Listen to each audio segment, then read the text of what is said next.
updates here from Pop Turner, speaking to Andy Chen about his short horror film, The Spider, which is taking the internet by storm. Welcome to the show, man. It's good to see you. Hey, thanks, man. Appreciate you inviting me on. Yeah, excited to be here. Yeah, absolutely. I know this story a little bit, but I'm sure my viewers might. I mean, everything kind of starts on an idea and a thought and everything. What was kind of the first kind of conversations with, your colleagues and Chandler about, doing a movie like this specifically? Yeah, it was a story that I had in my head for like a whole year, and anybody that was interested in it, I would tell them about it, and I was just like, yeah, I have this great idea about doing the spider. It's pretty much Spider-Man meets the Fly is kind of like what I was pitching people, or like a grounded version where, it's like a realistic what would happen if someone gets like your powers you don't just get good powers, like if Yeah. you get bit by something like that. So yeah, I mean, it was something that I was talking to a lot of people about and just getting everybody's input. But yeah, I mean, just kind of building off the success of the previous Fiona Shrek horror Yeah. thing that I did. I was just kind of trying to come up with something else that's like also similar vein, where we take some like a popular, like loved character and kind of turn it a little darker. Mhm. And Spider-Man something that I've always loved. So yeah, this is like a really cool. I think it just worked out, I think.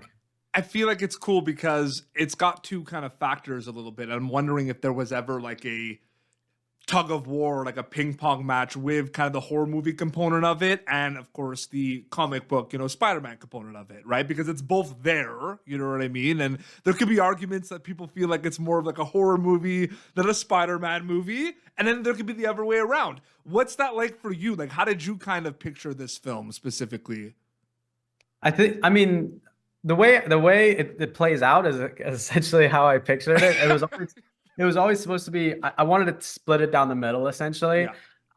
and have almost like the beginning half be a traditional, like comic accurate, like origin story, because that's always been my favorite thing watching the Tobey Maguire or like the Oh, Andrew yeah. Garfield Spider-Man, like watching them figure out their powers, and kind Mhm. of like the origin it's just so fun and so interesting and so exciting to kind of experience. So I definitely wanted that part in it, but then the rest of it just twist it, just like turn it, and like the when you least expect, kind of change the whole direction of it. Mhm. So pretty much, yeah, how you watch it is kind of what it was always supposed to be. Dude, I remember, going to see, I think I was like probably like 11 or 12, going to see like the first Spider-Man, like Tobey Maguire Spider-Man in movie theaters. And like, I remember like there was nothing cooler. Like, I remember sitting down in the theater and being like, nothing will beat this. This is like the coolest thing I've ever seen. Yeah, that was definitely a favorite. I think Sam Raimi did an amazing, because he kind of came from the horror world as well. Yeah, So 100%. like some like kind of darker tones and some like jump scary stuff that was in those that I really like. I think I took a lot of inspiration from, even if it was like like subconscious, Mhm. I guess.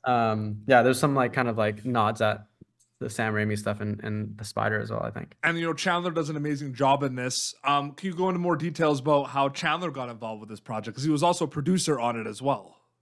Yeah, yeah. So, so the original idea, this was always supposed to be like a super low budget thing. Mhm. So we were always just like, for all the casting, we were just kind of asking friends, and then we did a casting call for our Peter, and just like local talent, like not anybody, like we weren't looking for anybody that was like super well known or anything. Mhm. But then one of the producers that we had on board already, Arton, he said, oh, his manager also reps Chandler Riggs. And I actually didn't know that Chandler auditioned for Spider-Man. I didn't know that his fans already like fan casted him as Spider-Man. Like Oh, yeah. there was a ton of Spider-Man stuff, kind of like Oh, yeah. attached. I knew. I thought that had to do with it because I No, actually, remember. I didn't know. It's actually funny. It actually ended up working out perfectly. I didn't realize until the first day on set. He That's the told first me. thing I assumed when I saw when you told me about the trailer of it. I'm like, yeah, okay, he finally is playing Peter Parker. I mean, for me, it was like I knew he had the skills. Yeah. Also, he had the visibility. Like people knew him. Also, like The Walking Dead was like a comic book. Mhm. It was based off a comic book that was also horror, and Mhm. Spider-Man is a comic book which I'm turning horror. So it's like it was just kind of like a perfect. He was the perfect age. He had the Yeah. perfect look for it. He definitely had the acting skills. So it was just like, yeah. So when we found out that was a possibility, we kind of put everything to just try to make it happen. And luckily, Chandler was super down, which I was honestly surprised. I was like, oh man, he's down to do this small little indie project with us. But it makes a lot more sense now that knowing that he's such a big Spider-Man fan himself. Yeah. And yeah, so How yeah. long was the shoot, and was he there for most of the shoot? Yeah, yeah.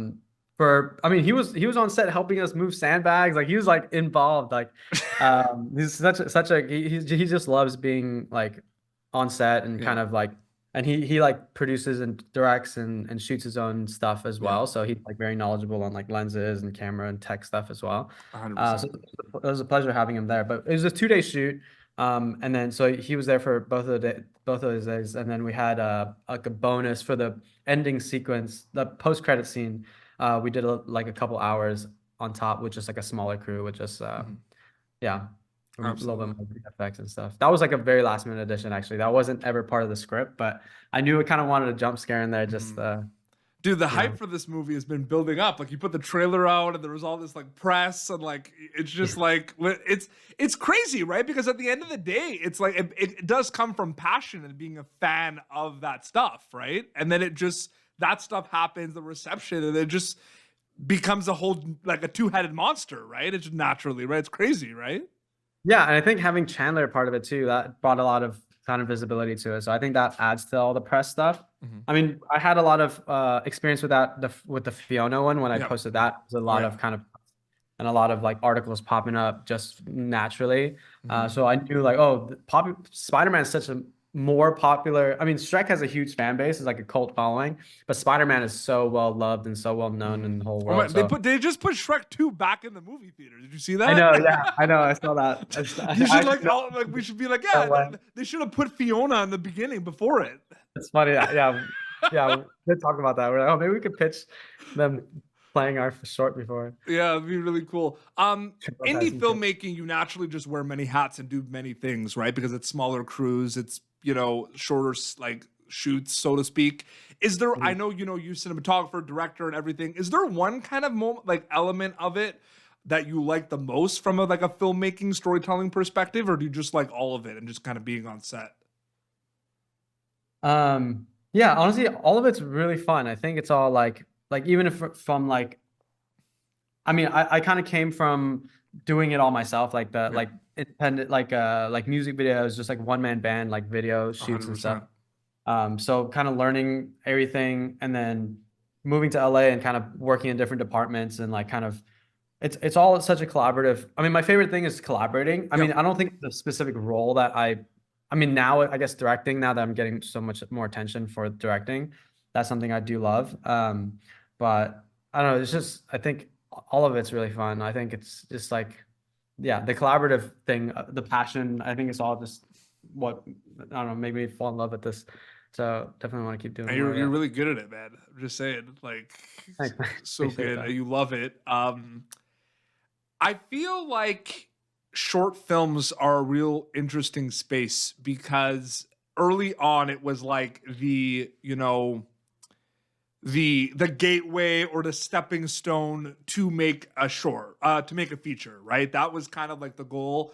I feel like it's still there a lot from a proof of concept and everything, but now I'm seeing like a lot of people that just love making shorts. They just love putting them out there. They just love, putting them in film festivals and seeing what happens. How do you see the short these days compared to like 5, 10 years ago? Like, do you still see it as more of kind of like this stepping stone proof of concept? Do you think they have a life of their own now compared to features? Like, what do you think about the short films now?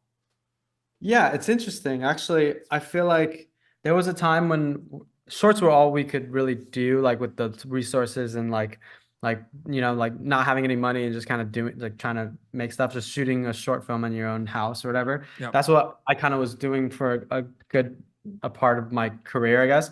And then there was always the thing like, oh, shorts can't make money, so Yeah. nobody really pays attention to shorts unless it's like really amazing. It gets into a really good festival, but that's just like a lottery ticket kind of like Oh yeah. thing. So not really.